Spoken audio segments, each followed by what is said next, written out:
आइए मराठा समुदाय और जाट समुदाय का इतिहास देखते हैं। मराठा राज्य एक अन्य शक्तिशाली क्षेत्रीय राज्य था जो मुगल शासन का लगातार विरोध करके उत्पन्न हुआ था। शिवाजी 1627 से 1680 ने शक्तिशाली योद्धा परिवारों देशमुखों की सहायता से एक स्थायी राज्य की स्थापना की। अत्यंत गतिशील कृषक पशुचारक मराठों की सेना के मुख्य आधार बन गए। शिवाजी ने प्रायद्वीप में मुगलों को चुनौती देने के लिए इस सैन्य बल का प्रयोग किया। शिवाजी की मृत्यु के पश्चात मराठा राज्य में प्रभावी शक्ति चित्पावन ब्राह्मणों के एक परिवार के हाथ में रही, जो शिवाजी के उत्तराधिकारियों के शासनकाल में पेशवा के रूप में अपनी सेवाएं देते रहे। पुणे मराठा राज्य की राजधानी बन गया। पेशवाओं की देखरेख में मराठों ने एक अत्यंत सफल सैन्य संगठन का विकास किया। उनकी सफलता का रहस्य यह था कि वे मुगलों के किलेबंद इलाकों से टक्कर ना लेते हुए उनके पास से चुपचाप निकलकर शहरों कस्बों पर हमला बोलते थे और मुगलों की सेना से ऐसे मैदानी इलाकों में मुठभेड़ लेते थे जहां रसद पाने और कुमक आने के रास्ते आसानी से रोके जा सकते थे। 1720 से 1761 के बीच मराठा साम्राज्य का काफ़ी विस्तार हुआ। उसने सनह सनह काफ़ी सफलतापूर्वक मुगल साम्राज्य की सत्ता को क्षति पहुंचाई। 1720 के दशक में मालवा और गुजरात मुगलों से छीन लिए गए। 1730 के दशक तक मराठा नरेश को समस्त दक्कन प्रायद्वीप के अधिपति के रूप में मान्यता मिल गई। साथ ही इस क्षेत्र पर चौथ का अर्थ जमींदारों द्वारा वसूला जाने वाला भू राजस्व का 25%। दक्कन में इनको मराठा वसूलते थे और सरदेशमुखी कर वसूलने का अधिकार भी मिल गया। सरदेशमुखी का आशय है दक्कन के मुख्य राजस्व संग्रहकर्ता को दिए जाने वाले भू राजस्व का 9-10%।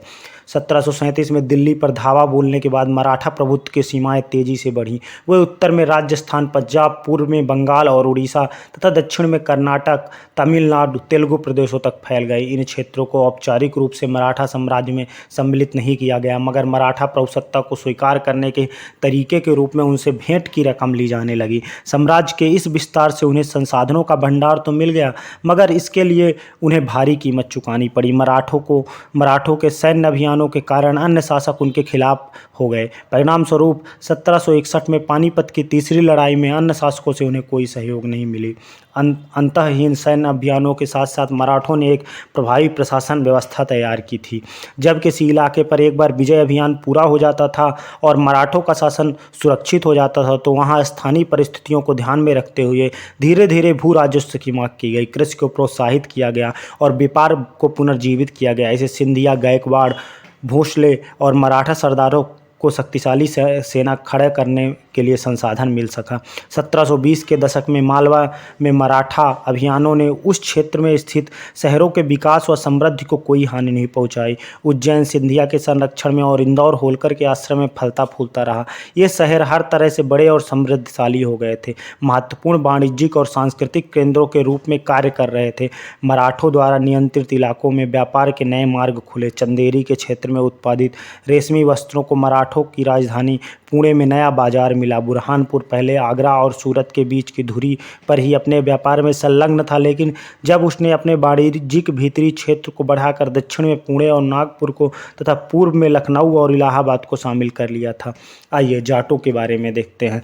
अन्य राज्यों की तरह जाटों ने भी 17वीं और 18वीं शताब्दी में अपनी सत्ता सुदृढ़ की। अपने नेता चूड़ामन के नेतृत्व में उन्होंने दिल्ली के पश्चिम में स्थित क्षेत्रों पर अपना नियंत्रण कर लिया। 1680 के दशक आते आते उनका प्रभुत्व दिल्ली और आगरा के 2 शाही शहरों के बीच होना शुरू हो गया। वस्तुतः कुछ अरसे के लिए आगरा शहरों के अभिरक्षक ही बन गए थे। जाट समृद्ध कृषक थे। उनके प्रभुत्व क्षेत्र में पानीपत, बल्लभगढ़ जैसे महत्वपूर्ण व्यापारिक केंद्र बन गए। सूरजमल के राज में भरतपुर शक्तिशाली राज्य के रूप में उभरा। 1739 में जब नादिर शाह ने दिल्ली पर हमला बोलकर उसे लूटा, तो दिल्ली के कई प्रतिष्ठित व्यक्तियों ने भरतपुर में शरण ली। नादिर शाह के पुत्र जवाहिर शाह के पास 30,000 सैनिक थे। उसने 20,000 अन्य सैनिक मराठाओं से लिए, 15,000 सिखों से लिए और इन सब के बलबूते पर वह मुगलों से लड़ा।